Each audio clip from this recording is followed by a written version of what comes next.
My best friend just called me and said that her garage had gotten flooded and all of this stuff had gotten ruined. She had a lot of things in there that she was planning to sell or give away, and she'd already decorated her house. But what should she do? She asked me this question. She was going through, she's a very metaphysically oriented person and spiritually minded, and she was going through this sort of heart-wrenching process of how do I handle this? And she knows what I do, and she actually was one of the first people to read my book, my new book that's just out. And she turned to me and she said, how would you handle this? And she'd given me a lot of details. And I said, you're going to laugh because she was the first one to buy my book, actually, to order it online, and she was one of the ones to read it before it was even published. I said, you're going to laugh at my answer. And I paused and I said, look up, look in, look out. And she started laughing because it doesn't matter what the problem is. And we talked about, starting from the place of abundance and looking up to God first. Who is God? God is all supply, all good, all knowing. Look in, know yourself as a reflection of God, and then look out.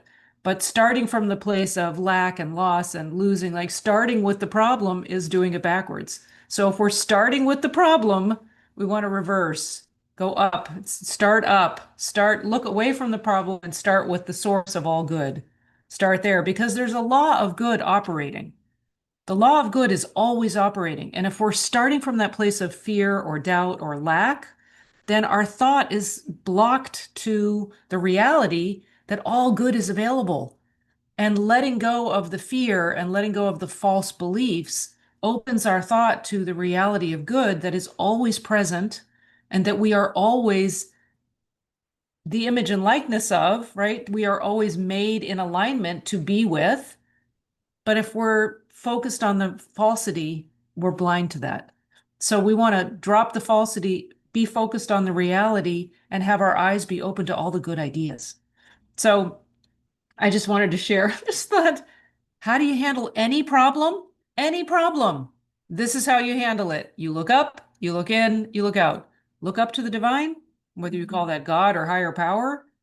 Know who God is, the all good, the all-knowing, the all-seeing, the all-wise, the all-loving. Again, know yourself as a reflection of that. Know that you have everything you need. You are a complete idea. You have all good ideas as part of who you are. And then look out, and you'll be guided to the next steps, the next right steps to take.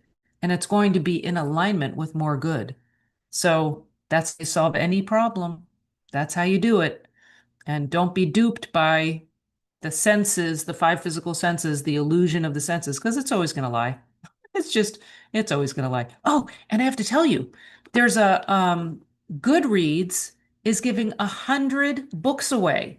So if you want to, I think you just put in your name. They're going to choose 100 people to give books to. So I will put a link in the comments. I haven't attached it to anything I can say, but I'll put a link in the comments.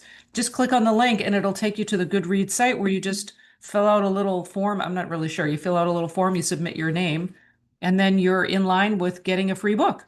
So why not? And if you already have yours, you can give it to somebody else or put in their name, or I don't know. I'm not sure how you would do that. But there you go. All right. Lots of love. See you next time. Go buy the book if you haven't. Look up, lookinlookout.com is a great place to go to link to all the booksellers, or you can always just look it up on Amazon or Barnes and Noble or Target or Walmart or Powell's. I mean, everybody's selling it. So go anywhere. Look up, look in, look out by Lisa Taylor, and you'll find the book. If you haven't gotten it, go